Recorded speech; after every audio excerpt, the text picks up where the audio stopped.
This lesson is about exponents, or, they're sometimes known as indices. They have multiple names. So, an exponent is represented in this representation. There's a big number at the bottom and a smaller number at the top over here. That big number is called the base number, and the thing at the top right here, written in smaller font, is called the exponent or the index. And the way you say this, you'd say 6 to the power of 4. 2 to the power of 5, 4 to the power of 3, 7 to the power of 2, etc. And exponents, they are different ways of representing numbers. So when we are saying 2 to the power of 5, we use the base, and we are repeating it 5 times, and we are multiplying it in between. So that 2 to the power of 5 would be 2 multiplied by each other 5 times. 2 times 2 times 2 times 2 times 2. Similarly, 4 to the power of 3 would be 4 multiplied by itself 3 times. And 7 to the power of 2 would be 7 multiplied by itself 2 times. And then 10 to the power of 3 would be 10 multiplied 3 times. So this is what an exponent is, or an index is. It is representing this long form of the numbers into a much shorter form.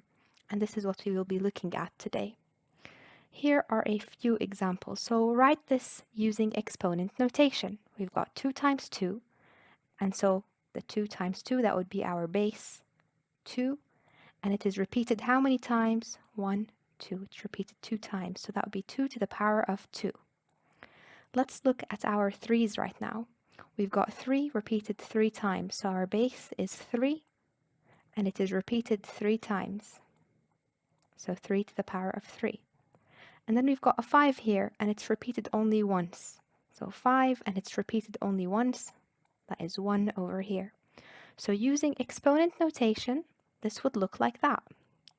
It would be represented like this. 2 to the power of 2 multiplied by 3 to the power of 3 multiplied by 5 to the power of 1. 2 is repeated 2 times, 3 is repeated 3 times, and 5 is repeated 1 time. Let's look at this one here, slightly more messy than the ones from before. We've got 4 here, and it is repeated 1, 2, and 3 times. So 4 would be 4 is the base, and it's repeated 3 times, as we have shown here. And then we have gotten 3 here. Again, the 3 is repeated 1, 2, 3 times. So again, we have 3, and it is repeated 3 times to the power of 3. And then finally, we have 1 here, and 1 is only repeated 1 time. So it will be 1 to the power of 1. So to represent that, we'd write, in any order, 4 to the power of 3 times 3 to the power of 3 times 1 to the power of 1. So this is how we represent something in exponent notation. We have a few questions here that allow us to use exponent notation within equations. In this example, we have 4 to the power of 2 plus 2 to the power of 2. How do I do that? 4 to the power of 2 is 4 times 4, which equals to 16. So we write 16 down. And then 2 to the power of 2 is 2 times 2, which equals to 4. So we put the 4 here.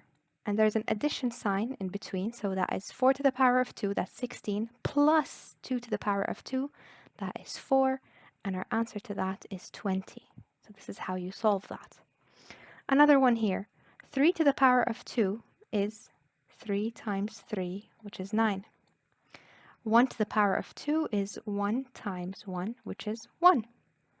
And then we are doing here 3 to the power of 2, which is 9, minus 1 to the power of 2, which is 1, and our answer is 8. Another example here, 5 to the power of 2 is 5 times 5, which is 25. And 2 to the power of 3 is 2 times 2 times 2, and that is 2 times 2 is 4, and 4 times 2 is 8, so that is 8. And we are multiplying them together. So 25 times 8, we can do some column multiplication here. I'll write it on the side over here. 25 times 8, 8 times 5 is 40, And 8 times 2 is 16, plus 4, that is 20, so 200. So our answer to that, 25 times 8, is 200. That is the same as 5 to the 2 times 2 to the power of 3. Again, 4 to the power of 3 times 5 to the power of 1. 4 to the power of 3 is 4 times 4 times 4. 4 times 4 is 16, and 16 times 4 is, again, I'm going to do column multiplication here on the side. 16 times 4 is written like this. 4 times 6 is 24.